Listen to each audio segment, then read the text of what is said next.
Now it's time for me to answer some of your questions. Let's get right into it. First question is, what are your thoughts on Andrew Tate? Okay, so Andrew Tate, if you guys are listening and you don't know who he is, I would, I guess, describe him as an online personality that is a part of the manosphere. What am I talking about when I say the manosphere? There are, I guess, sort of some public figures that have arisen that really kind of impress upon manhood, sometimes in a more extreme way. You can think about Andrew Tate, someone who is also followed and adored by a lot of men is Dan Bilzerian, who sort of lives this lifestyle of the rich and the famous and is constantly surrounded by women. Notoriously, there was also Kevin Samuels, who spoke directly to men. He had a male-dominated audience. He was a commentator who was really, really hated by Black women. He was also Black, but because he sort of spoke to, what it means to be a man. And so I want to sort of introduce this video compilation of Andrew Tate, just so you can get an idea of who exactly it is that we are talking about. Take a listen. If I were to get on a plane and that plane was to fly into the eye of a hurricane, there was a 50% chance of it crashing. I'd want a male pilot because I think that males are better under stress and under pressure. I think they're less likely to get emotional in a life or death situation. That's why they make better soldiers. That doesn't mean that doesn't make me misogynist. That doesn't make me sexist. That's just true. Women are better at other things than men. And I'll sit here and say women are better at X. But I will say that men are better at Y. I'm not going to sit and pretend that we're all the same. We're not. Under pressure, when your life is on the line, anyone who's honest would want a male pilot in said situation. You would not want a female pilot. I am extremely versed in CPR. I do know how to administer CPR. However, I will not administer CPR unless you're a hot female. This is the reality. If you're some fat dude and you just had a heart attack and I don't really know you, you're going to die. I mean, if you're a really good friend, no, not even if you're a friend. If you're my friend, you just can't be a I had a heart attack. Get the up. What's wrong with you? Go hospital later. Have a drink. Cigarette, cup of coffee. Get back in the game. Having heart attacks near me, little. So none of my friends would even have those kind of problems because I don't roll with little bitches. But if you're some dude I don't know and you need CPR and everyone's looking at me, who knows CPR? Well, me. Help him. No. Why? Because I ain't gay. What would you do if I wanted to start an OnlyFans? I don't think there's anything intrinsically wrong with women doing OnlyFans, as long as I had influence and control over it. What do you mean? Doing a video photographer and get the angles, yeah? No. I'm not doing any real work, but just like taking all the money. If my chick said, I want to do OnlyFans, I'm like, all right, then cool, go do it. How much you made? 10 grand, all right, give me 8. All right, cool. All right. What woman is going to give you 8 grand? You're my woman, you're doing OnlyFans, you're selling my product. Your product? Yes, The correct. woman, she's not Next your question. possession. No. I don't know if you're being serious. I'm totally serious. How would I let my chick do OnlyFans and keep all the money? That's disrespectful. What woman is ever going to give you that? Then she better not do OnlyFans. Duh. I say things that they know are true and that they agree with, but I say it in a way that angers them emotionally, and they get caught up in their brain because they're saying, he's saying the truth, but I'm pissed off by how he's saying it. So I want to argue with him, but he's right. So instead of saying men are physically stronger than women, I'll say females are weak. Females are weak. Well, females are weak. Females are weak. Men are strong. Females are weak. No, but I'm right. And he knows I'm right. But he's mad now. And so is she. And they sit there and you'll happen on Dave Portnoy. You end up having a whole group of people sitting there trying to argue. Well, some women are strong like men, trying to argue the fact that women are as strong as men physically because I've emotionally controlled them all and upset them all. So you get it. And if you're listening and not watching, he's always wearing sunglasses. He's embodying a character, and he has developed in response a legion of fans that support him. So my thoughts on him getting banned is that it's ridiculous. You can disagree with some of his ideas, right? Do I agree that if your girl has an OnlyFans account, as he once said, that you should be entitled to 80% of it because your woman is your property? No, I don't agree with that. But I would host him and I would debate him on that. I'm not offended by him even saying it. I think it's stupid, and I would debate him any day of the week on that because I think it's not even productive to society. But why is he getting banned for this? What is he really getting banned for? You don't get banned for bad ideas, but you do get banned for ideas that are against the wave of the leftist narrative. The fact that we have people and individuals that are on TikTok, right? What's worse?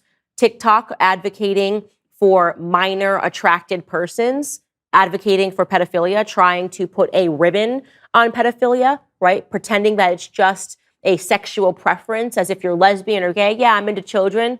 That's the stuff that you can find online. You can find professors that are talking about that are trying to introduce these concepts. What's worse? People that are advocating for the castration of our children, teaching children that they can pick their gender and that they should want and aspire to go on puberty blockers, which we know causes irreparable harm to their bodies. People that will grow up and they will actually not be able to have normal sexual functions. People that grow up to be asexual because they thought they could just press pause on their puberty because that's what they learned online, and a bunch of celebrities got in line and said, that's great, the trans agenda. What's worse? These celebrities that are advocating for the harm of our children through all of these various means, or a guy that's a part of a manosphere that's clearly playing a part.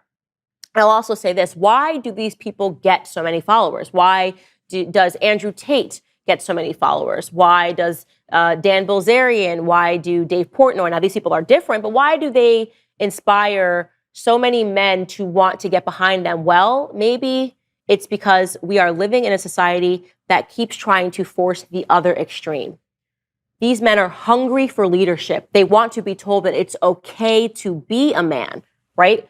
Because everything around them, look at the media.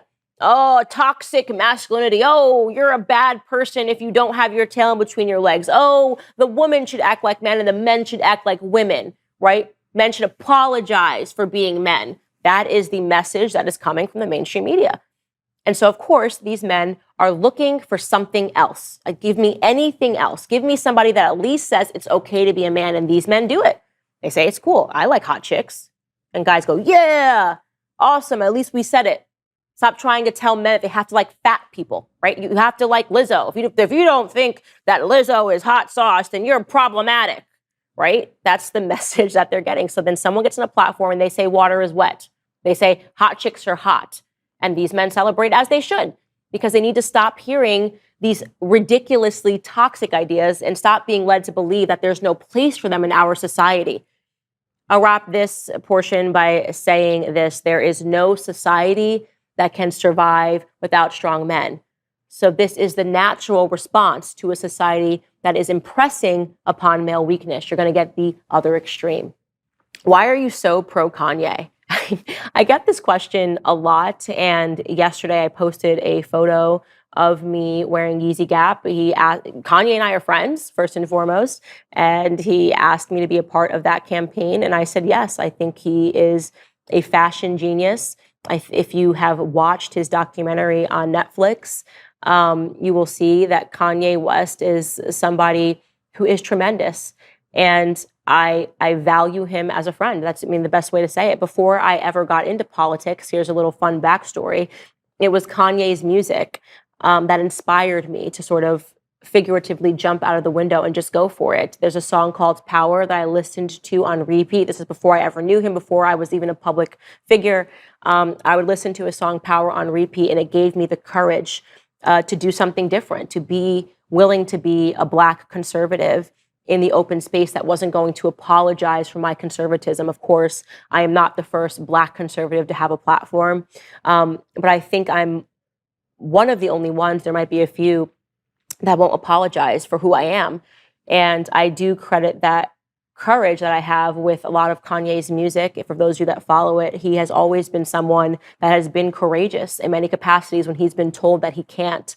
So Kanye's story starts with Kanye being a producer. He produced everybody's music in hip hop. And then he said, I want to produce my own music. And they said to him, oh, no. You just make the beats. You just produce the music. You're just a producer. And he refused. And he stood up against that mob, if you will. And he introduced his own music. And then he won Grammys. And suddenly it was Kanye West. You make music amazing. And then he said, okay, well, I want to get into fashion. And they said, no. What is a rapper like you going to do in this high society fashion community? And he was told no. And look at him now, the most successful sneaker in America with the Yeezys. And he became a billionaire, obviously, via his partnership with Gap and his partnership with Adidas. So I think Kanye is someone who should be admired for his perseverance and for his willingness to, as he has said in past songs, turn a room full of no's into a yes. The next portion of the show, as you know, as always, is only going to be available exclusively on Daily Wire Plus. I'm going to expand on the topics of today. Plus, I'll share my thoughts on Andrew Tate. We're getting a lot of questions about Andrew Tate, who you guys know has recently been banned from everything. And I actually know him since before this banning. So if you're not a member yet, go ahead and click the link in the description and subscribe right now.